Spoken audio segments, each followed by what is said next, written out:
قاعدہ اس بارے میں پورا رسالہ لکھا۔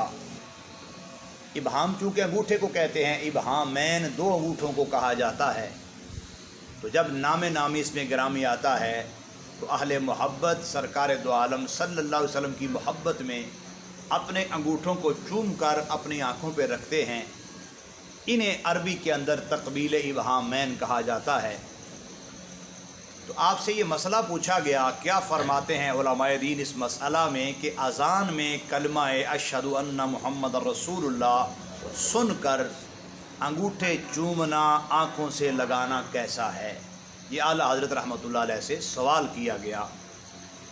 آپ نے اس کا جواب عطا فرماتے ہوئے بڑے واضح اور آسان انداز کے ساتھ فرمایا، حضور پر نور شفیع یوم النشور صاحب لولاک صلی اللہ تعالیٰ علیہ وسلم کا نام پاک اذان میں سنتے وقت انگوٹھے یا انگشتان شہادت، یعنی انگشت انگلی کو کہتے ہیں، تو انگوٹھے چومنا یا انگشتان یہ شہادت کی جو انگلیاں ہیں ان کو چومنا، فرمایا چوم کر آنکھوں سے لگانا قطعاً جائز، جس کے جواز پر مقام تبرع میں دلائل کثیرہ قائم ہیں۔ فرمایا یہ جائز ہے اور اس کے جائز ہونے پر بہت سارے دلائل بھی موجود ہیں۔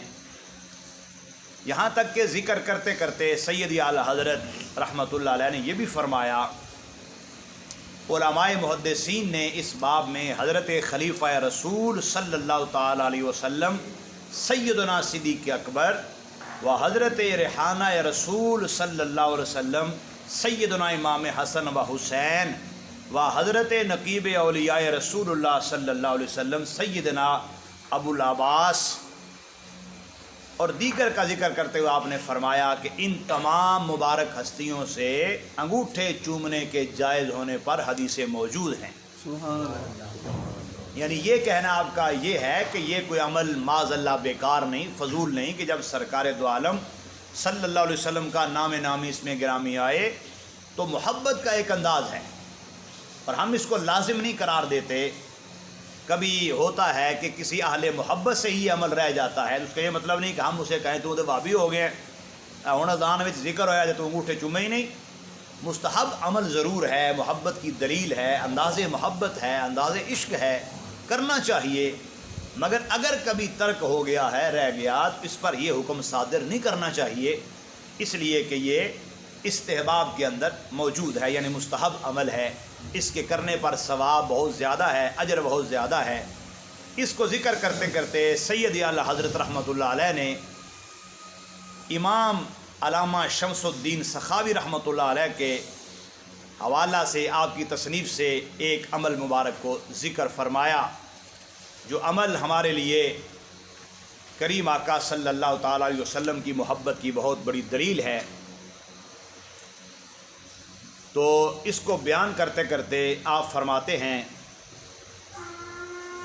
مسح العینین بباطن ان ملاتا السبابتین بعد تقبیلہما، یعنی سرکار دو عالم صلی اللہ علیہ وسلم کا نام پاک جب آتا ہے اندہ سماع قول المؤذن اشہد ان محمد رسول اللہ ما قولہ اشہد ان محمد عبدہ ورسولہ رضیت باللہ ربا وبالاسلام دینا وبمحمد صلی اللہ علیہ وسلم نبیہ، آپ یہ ذکر کر کے کلمات کہ جیسے اذان میں آتا ہے اشہد ان محمد رسول اللہ، ویسے دیگر مقامات پر بھی ذکر آتا ہے، جیسے اشہد ان محمدن عبدہ ورسولہ ہے، یا رضیت باللہ ربا وبالاسلام دینا وبمحمد صلی اللہ تعالی علیہ وسلم نبیہ۔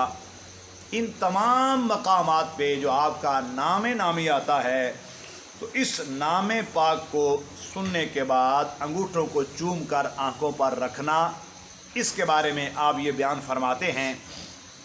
اس حدیث کو دیلمی نے مسند الفردوس میں نقل فرمایا ہے کہ مؤذن اذان کہہ رہا تھا، اذان پڑھنے والا اذان پڑھ رہا تھا، اور جیسے میں نے ذکر کیا کہ اذان ایک اللہ کی رحمت کا بہت بڑا اعلان ہے، اس کے کلمات بڑے بابرکت ہیں، تو زمانہ ظاہریہ نبویہ صلی اللہ تعالیٰ علیہ وسلم کے اندر جب مؤذن نے اذان کہی تو سیدنا صدیق اکبر رضی اللہ تعالیٰ عنہ سے روایت ہے کہ جب اس جناب نے مؤذن کو اشہد ان محمد الرسول اللہ کہتے سنا، حضرت صدیق اکبر رضی اللہ تعالیٰ عنہ نے جب یہ کلمات مؤذن سے سنے تو آپ نے یہ دعا پڑھی اور دونوں کلمے کی انگلیوں کے پورے جانبیں زیریں سے چوم کر آنکھوں سے لگائے. یعنی جب یہ مؤذن کہہ رہا تھا اشہد ان محمد الرسول اللہ تو آپ نے یہ کلمات سنے اور سننے کے ساتھ آپ نے دعائیہ کلمات کہے، جیسے ہم بھی کہتے ہیں قرۃ عینی بک یا رسول اللہ، جس کا مطلب ہے میرے آقا کریم صلی اللہ علیہ وسلم میری آنکھوں کی ٹھنڈک تو آپ کے ساتھ ہے. درود شریف پڑھا جاتا ہے یا کلمات خیر ذکر کیے جاتے ہیں. آپ نے مؤذن سے یہ قول سننے کے بعد انگلیوں کو ان کے اندر والے حصے کو بوسے دے کے، یعنی یہ والا جو حصہ ہے تو اس کو بوسے دے کر آپ نے اپنی آنکھوں پہ لگائے. تو جب آپ نے اس طرح عمل فرمایا تو رسول اللہ صلی اللہ تعالی وسلم نے پھر اس پر فرمایا من فعل مثل ما فعل خلیلی فقد حلت علیہ شفاعتی. فرمایا جس نے من فعل مثل خلیلی، جس نے میرے پیارے جیسا عمل کیا. بلند آواز سے بولیں سبحان اللہ. یہ تاجدار صداقت کا ذکر ہے اور تاجدار عدالت کا ذکر ہے، خلیفہ اول کا ذکر ہے، رازدار مصطفیٰ کا ذکر ہے، زینت دربار مصطفیٰ کا ذکر ہے، اور خود مولا مشکل کشا شیر خدا رضی اللہ تعالیٰ عنہ کے یار کا ذکر ہے، ان کے امام کا ذکر ہے، ان کی محبت کی جا کا ذکر ہے. پر من فعل مثل خلیلی، جس نے میرے پیارے کے عمل جیسا عمل کیا، فقد حلت علیہ شفاعتی، اس کے لیے میری شفاعت حلال ہو گئی. یعنی جس نے میرا نام نامی سن کر محبت کے ساتھ یہ عمل کیا تو اس کو اللہ تبارک و تعالیٰ قیامت والے دن میری شفاعت کا حصہ عطا فرمائے گا، یا یوں کہہ لیں کہ میں اس کے حق میں سفارش کروں گا تو اللہ میری سفارش کو منظور فرمائے گا. تو اس لیے احباب محبت گزارش میں نے یہ کی ہے پہلے کہ ایک تو اذان کو محبت کے ساتھ سنا جائے، یعنی اگرچہ کہنے والا کوئی سادہ سا مؤذن ہو یا بہت بڑا قاری قرآن ہو، ہاں یہ ہے کہ شریعت کی روشنی کے اندر وہ اذان کہہ رہا ہو اور شریعت کی شرائط پر پورا اتر کے وہ اذان کہے، تو اس مؤذن کی اذان کو اللہ کے دربار میں یہ مقام حاصل ہے. ایک تو یہ ہے کہ جہاں تک اذان کی آواز جاتی ہے اللہ شیطان کو دور فرماتا ہے، دفع ہو جاتا ہے شیطان. جہاں تک آواز جا رہی ہوتی ہے حدیث پاک کے مطابق شیطان بھاگتا جاتا ہے، شیطان دور چلا جاتا ہے. اب بطور فرض یوں کہوں تو یہ بات بڑی خوبصورت ہے، اس مسجد کے ساتھ جو قبرستان ہے اس کے اندر جتنے مدفونین ہیں، جتنے فوت شدگان ہیں، ان کے لیے کیا خوش نصیبی ہے کہ دن میں 5 وقت ان کے لیے رحمت کا اعلان ہوتا ہے. کیونکہ اذان ایک بہت بڑی اللہ کی رحمت ہے. جس گھر میں آواز پہنچے رحمت ہے، جن کانوں میں پہنچے رحمت ہے. تو اس لیے جہاں قبرستان والوں کے لیے رحمت ہے، وہاں اہل دیہات کے لیے، اہل گاؤں کے لیے، یہاں کے رہنے والوں کے لیے یہ رحمت کی جگہ ہے اور رحمت کا اعلان ہے.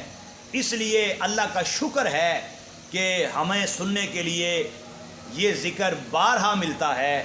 کبھی اس طرف سے اعلان ہوتا ہے، کبھی دوسری مسجد سے اعلان ہوتا ہے، کبھی تیسری سے اعلان ہوتا ہے. تو اس لیے اس پر دل تنگ نہ ہو کہ ہن میں اذان نہیں سن دیا رہنا ہے، میں اور ہی کوئی کم کرنا ہے. یہ اللہ کی رحمت کا بہت بڑا اعلان ہے اور اللہ کے ذکر کا بہت بڑا یہ ذریعہ ہے.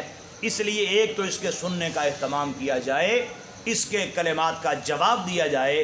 اور میں نے پہلے بھی ایک بار یہ ذکر کیا تھا کہ جواب 2 طرح کا ہوتا ہے. ایک اذان کا جواب یہ ہے کہ اس کے کلمات کا کلمات سے جواب دیا جائے، جیسے مؤذن کہہ رہا ہے اس کے کلمات کے ساتھ ساتھ جیسے جیسے اس کا جواب ہے وہ دیا جائے. یہ جواب بالقول ہے. اور دوسرا جواب بالعمل بالفعل ہے کہ جب اذان ہو جائے تو نماز پڑھ کے اس کا جواب دیا جائے. جس وقت کی اذان دی جا رہی ہے اس وقت کا جواب یہ ہے کہ وہ نماز ادا کی جائے. اذان فجر ہے تو نماز فجر، اذان ظہر ہے تو نماز ظہر، عصر ہے تو عصر، مغرب ہے تو مغرب، عشاء ہے تو عشاء. اس لیے اب یہ آہستہ آہستہ ہمارے اندر کمزوری آ گئی ہے یا غیر ذمہ دارانہ رویہ ہے. اذان ہوتی ہے معاذ اللہ، ٹی وی چل رہے ہوتے ہیں، نعوذ باللہ ڈیک بجائے جا رہے ہوتے ہیں، اپنی گپیں ہانکی جا رہی ہوتی ہیں. اذان ہو جاتی ہے، اذان ساری گزر جاتی ہے اور ہم توجہ ہی نہیں کرتے کہ اذان کہنے والا کیا کہتا ہے۔ تو میں نے پہلے بھی ذکر کیا، اذان کہنے والا کوئی سادہ سا کیوں نہ ہو، دیہاتی کیوں نہ ہو، کوئی بہت بڑا قاری کیوں نہ ہو، اذان بڑی محترم چیز ہے۔ تو اس لیے یہ نہ ہو کہ یہ تو اذان پڑھنے والا فلاں ہے، یہ اذان دا کیڑا اعتبار ہے، نعوذ باللہ، یا یہ اذان کہنے والے کا تو آواز خوبصورت نہیں ہے۔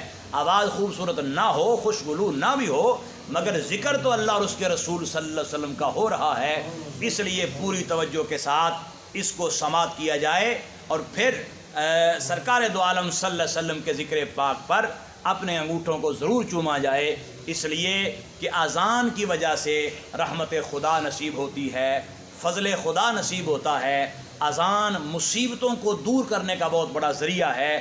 بارشیں نہ ہوتی ہوں تو اذانیں پڑھی جاتی ہیں۔ شاید آپ کو یاد ہو کہ جب قحط سالی ہو جاتی تھی تو بڑے یہ عمل کرتے تھے کہ اذانیں دی جاتی تھیں۔ کوئی وبا آ جائے، ابھی پچھلے سالوں میں جب کرونا کی وبا آئی تھی تو اذانیں کہی جاتی تھیں، اور باقاعدہ یہ آن دی ریکارڈ ہے بات آج بھی کہ انڈیا جیسے ملک کے اندر اس بات کو تسلیم کیا گیا کہ اللہ کے ذکر سے بیماری دور ہوتی ہے، اللہ کے ذکر سے شفا ملتی ہے، اللہ کے ذکر سے رحمتیں ملتی ہیں۔ اللہ رب العزت سرکار دو عالم صلی اللہ علیہ وسلم کے ذکر پاک کا صدقہ ہم سب کو ہر طرح کے موذی امراض بیماریوں سے محفوظ فرمائے، ہم سب کی تمام مشکلات، بیماریاں اور پریشانیاں دور ہوں، اور اذان جیسی نعمت ہمیں نصیب ہوتی رہے۔ ہمارے ہاں یہ خوش نصیبی ہے، بچہ پیدا ہوتا ہے اسلام والوں کے ہاں تو کان میں اذان کہی جاتی ہے، اسے خبردار کیا جاتا ہے کہ آنے والے تو کسی عام جگہ نہیں آیا، اسلام کے گھر میں آیا ہے۔ اللہ عمل کی توفیق عطا فرمائے۔ وآخر دعوانا ان الحمد للہ رب العالمین۔